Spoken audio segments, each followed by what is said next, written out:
What's going on, everyone? This is Average Player here with Phantom Knights in 2025. And no, it's not Adventure.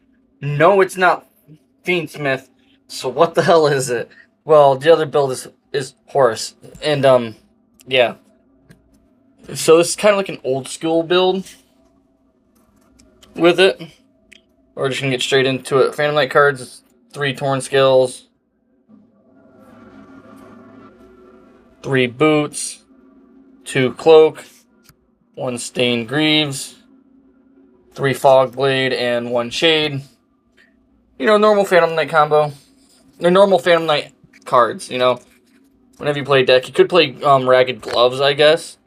But I don't play the necessary cards in my extra deck for Ragged Gloves to actually be useful. So it's whatever. Then we got a Fiend package. We got 3 Tour Guide, which, I mean, yeah.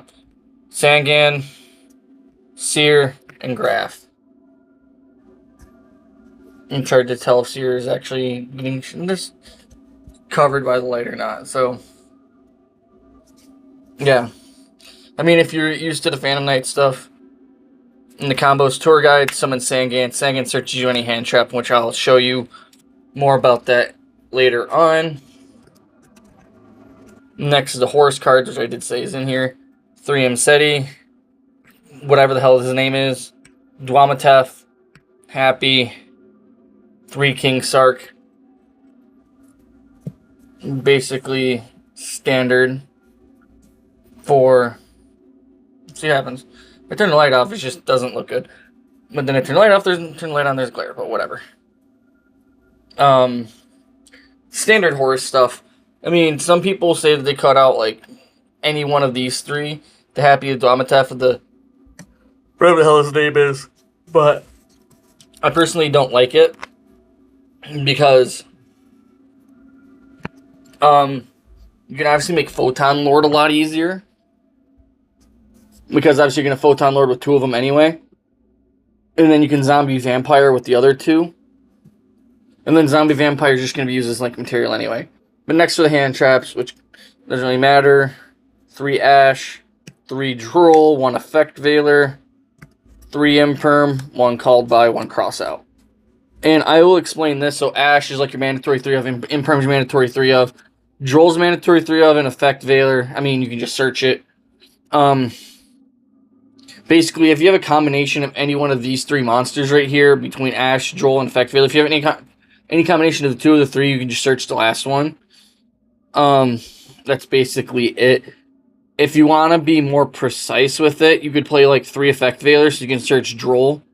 9 times out of 10, you will be searching Droll, but if you open the Droll, then you have the option to search Effect Veiler too, so it's just basically like a nail in the coffin type thing.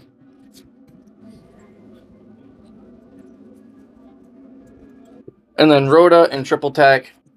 You gotta have Rhoda in the stack and Triple Tack. Triple Tack's just there because you need to have a couple power spells in this deck to make it work. And then here's where it's going to get into... The extra deck is where it's going to get with 1 card being a little bit old school Phantom Knights. But obviously we're going to do Cheru, IP, SP, Rusty Bardiche. The Nightmare Unicorn is the old school card I'm talking about. But it is still very good in this deck, being able to discard pop, or discard shuffle, and then go into access code. When your main thing is going to be Rusty Bardiche, you're going to summon Zombie Vampire or your Break Sword. There's only points to pop a card, Break Sword, pop another card, get 2 more cards out. Make Nightmare Unicorn discard. Send, and then access code to clean it up. Realistically. I mean, you are playing all dark monsters in your extra deck. So, I mean, access code's only going to get rid of 1 monster, or 1 card, realistically, so we'll see. Next, for the XEs, Levier, Break Sword, 2 Break Swords, have to, Raider's Knight, and Ark Rebellion. So you have the options to OTK with the Ark Rebellion from Raider's Knight, or you have the option to OTK with access code. This is a blanket negate because you're going to use Raider's Knight to make it. It'll just activate take all the attack, negate everything on board, swing, your opponent's probably dead. So it's better than access code. Most of the time, access code's still good to have. Because it being Phantom Knights, knowing that your XZs are also going to be very good. Because you have the Zombie Vampire, you have the Photon Lord, and Typhon. Your opponent is going to hit you with D-Barrier, you're locked out of the XZs, now you have the access to the access code to be able to OTK your opponent. And that's basically it for the deck profile. And y'all are going to have to let me know what you think about it. Like I said, it's a little bit old school, with Horus stuff in it. But the boards I've been building with this have been pretty decent.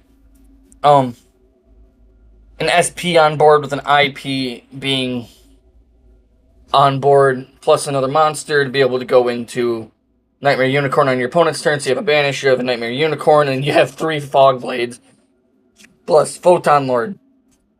So, I mean, it's just really layered.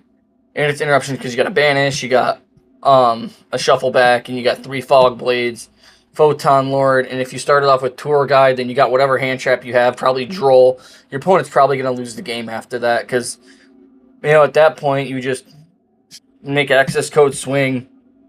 You know, you have Photon Lord access code, plus Rusty Bardiche, it's enough for game. So, anyway, like I said, let me know what you guys think. See you later.